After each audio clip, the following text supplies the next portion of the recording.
Bonjour, j'espère que vous allez bien. Aujourd'hui, on va voir la description des GraphSat du système.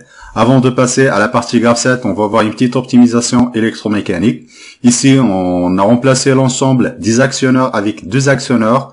Un actionneur avec une translation horizontale, un autre actionneur avec une translation verticale.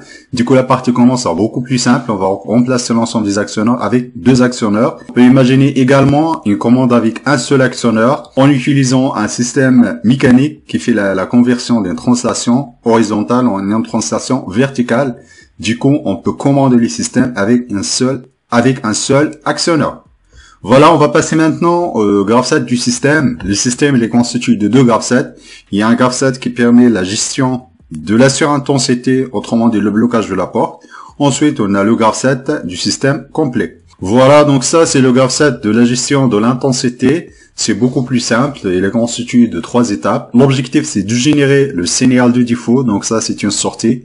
Il sera également exploité dans le GraphSat principal en cas de la détection du défaut. Dès qu'on a une détection qui est supérieure au courant maximal, le courant maximal c'est juste un seuil qu'on va définir dans le programme. Donc là, on va activer l'étape 1. Ensuite, on va revérifier est-ce que le courant est supérieur à Emax. Donc si le courant est effectivement supérieur à Emax, donc on va générer le défaut. Sinon, on va retourner à l'étape initiale. Cette sortie-là, ça a également utilisé comme entrée dans le GraphSat principal. Ensuite, pour réinitialiser le système, donc il faut appuyer sur le bouton poussoir Init et le bouton poussoir Enter en même temps pour redémarrer le GraphSat de la gestion du défaut. On se retrouve dans le GraphSat principal du système. On va donner quelques explications sur les étapes. Là, on va commencer par l'étape 0. Voilà, c'est l'étape initiale. Pour passer à l'étape 1, il faut interrupteur le parsec égale à 1 avec l'absence du défaut. Lorsqu'on a l'absence du défaut, on va initialiser la variable OpenClose. On verra tout à l'heure l'utilité de l'entrée-sortie OpenClose.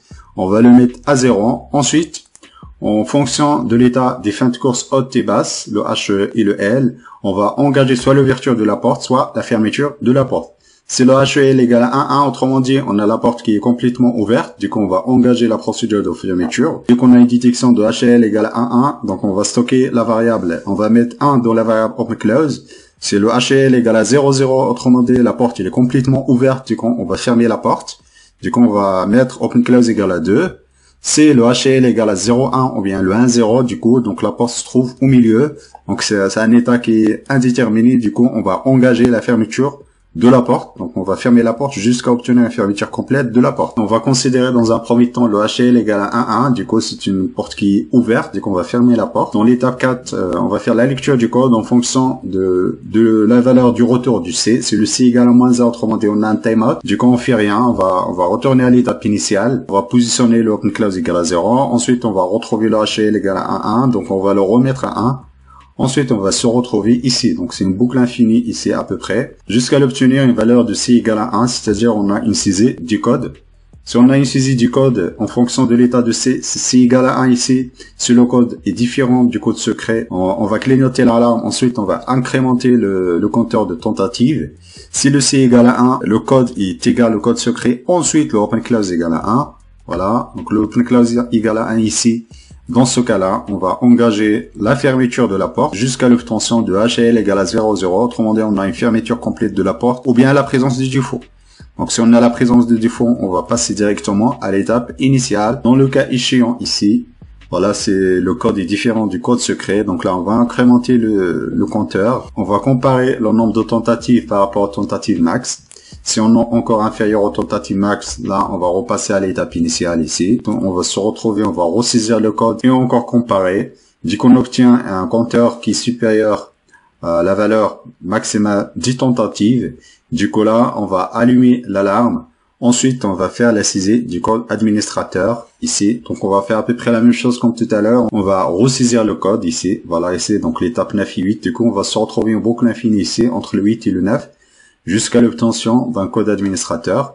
Donc, si le C égale à 1 et le code égale code administrateur, dans ce cas-là, on va initialiser le compteur des tentatives. Ensuite, on va repasser à l'étape initiale. Donc, ça, c'est concernant la fermeture de la porte. La fermeture de la porte, c'est exactement pareil. Donc, on va comparer au code secret également. Il faut que le OpenClose égale à 2. Voilà, ici, en fait, j'ai inversé les états, l'ouverture de la porte et la fermeture de la porte.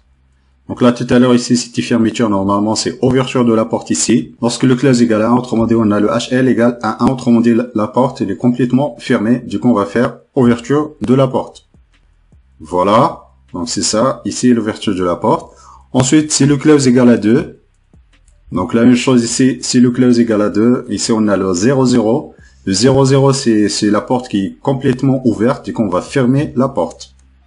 Voilà, ici, on va engager la fermeture de la porte, ici, jusqu'à l'obtention de HL égale 1,1 ou bien le défaut. Ensuite, on va passer à l'étape initiale. Concernant la fermeture de la porte, on a deux configurations. Soit on passe par le code secret ici, donc le HEL égale à 0,0, cette étape, c'est-à-dire on va passer par l'étape 3, 4, ensuite vers 7. Sinon, on va passer du 1 directement vers 7 lorsqu'on a le HL égale à 0,1. Ou bien le HL égale le 1, 0. Voilà, donc ça c'est le graph set complet du système. Je mettrai un lien dans la description, donc vous pouvez récupérer le graph set. Dans le tuto prochain, on va voir le programme du graph set. Donc on va donner quelques commentaires sur le code. Également, on va faire les tests du graph set. Je vous remercie de votre attention et à la prochaine vidéo.